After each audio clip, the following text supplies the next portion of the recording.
What are you in for? What are you in for? I found something buried in the woods. Dad. This is unacceptable. Do you understand?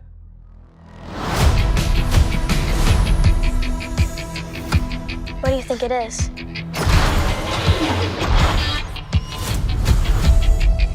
Don't touch anything.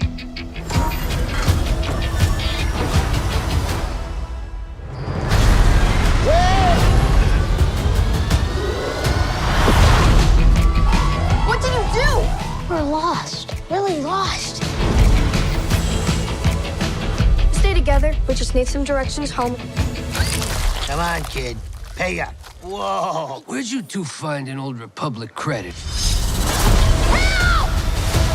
Over here, quick. I'll get you home. We'll make a partnership. But we have to move fast. I need you to take the controls. Okay. Neil? Neil?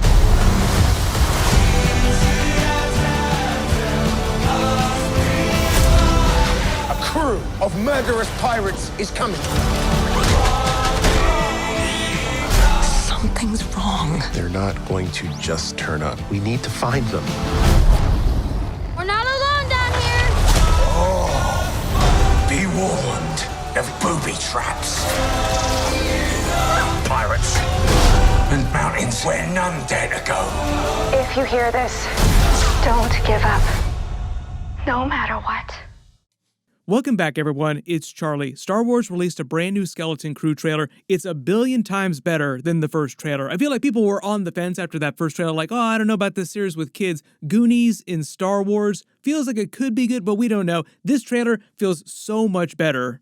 There's a bunch of Easter eggs here. They've already revealed a bunch of details about all the new characters and how this sort of fits into the timeline with the Mandalorian and Ahsoka in that part of the Star Wars universe, because it's meant to be a spin-off of the Mandalorian. So we'll explain what's going on. If you're brand new to the channel, I'll be doing videos for all the episodes soon. Be sure to subscribe to get them all.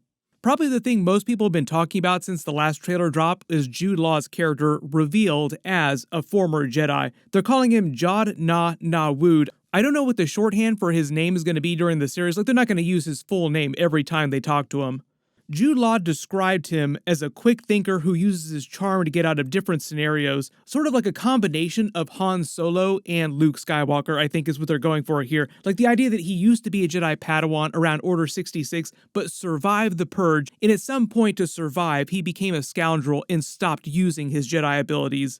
Obviously, there's a lot of Spielberg, Goonies energy going on during here, but there's also a lot of Treasure Island, as well as Captain Hook energy, too. There's some Captain Hook Easter eggs during this. I think his character is meant to secretly be the Captain Hook of the series, as in used to be a villain, or he starts out as a villain during the series, like a scoundrel, but slowly redeems himself, saving the kids by the end of the series. Because there are a couple key scenes, like when they find the One-Eyed Willy treasure, to make more Goonies references at the end of the trailer here. You notice the look on his face, like, oh, I cannot wait to betray all these kids and steal all this treasure.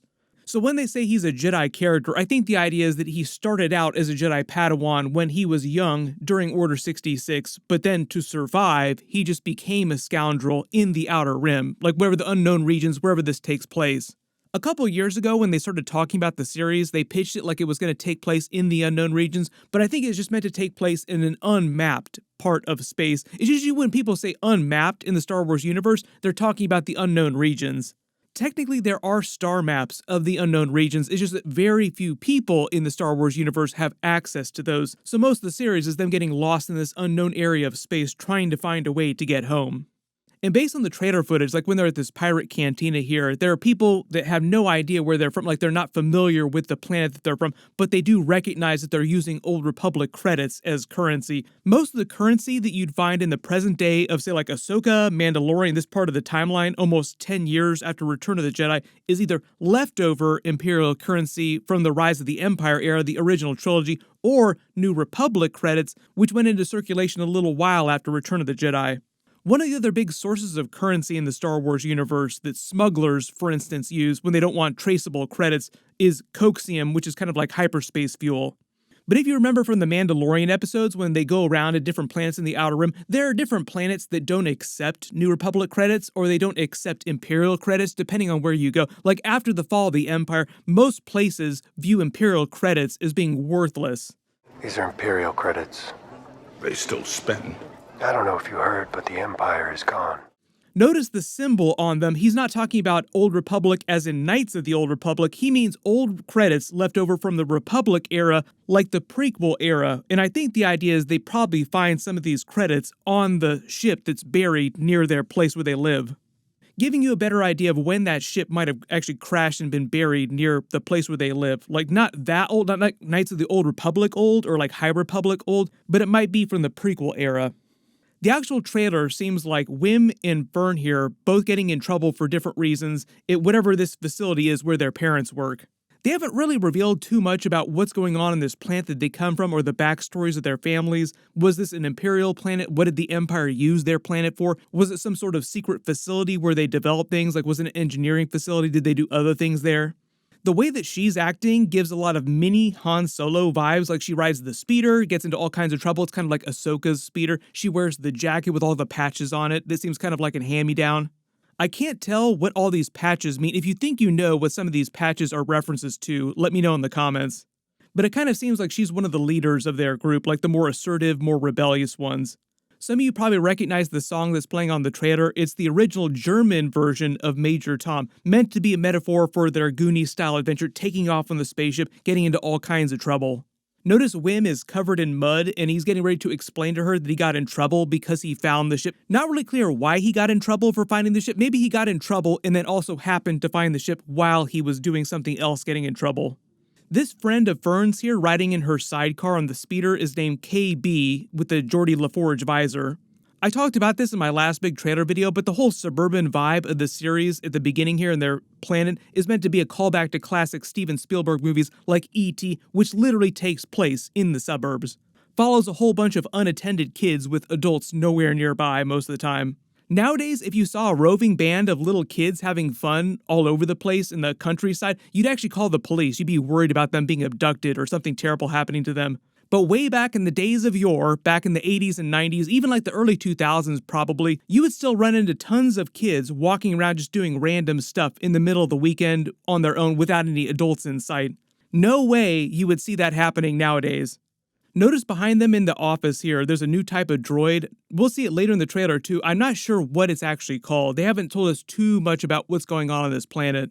When the trailer shouts out Spider-Man No Way Home in the credits, that's because John Watts did the series with Jon Favreau and Dave Filoni. John Watts did the series right after finishing Spider-Man No Way Home. Jon Favreau said that he asked him to do the series while they were making the movie because he's Happy Hogan in all those Spider-Man MCU movies. John Watts did the Spider-Man MCU trilogy.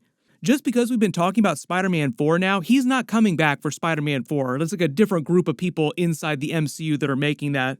But the reason why they're shouting out The Mandalorian is because Skeleton Crew is a spin-off of The Mandalorian. It's meant to be connected to those characters in that part of the timeline. I don't know which other characters besides the pirates we'll see. Gorian Shard's pirates are supposed to show up during this series. Now, there are a bunch of pirates that we do see. They might just be a different part of Gorian Shard's crew, chasing them around like the Fratellis to make more Goonies references. Like they wind up finding the treasure, but the pirates, Fratelli style, Goonies style, are chasing them down, also coming for the treasure.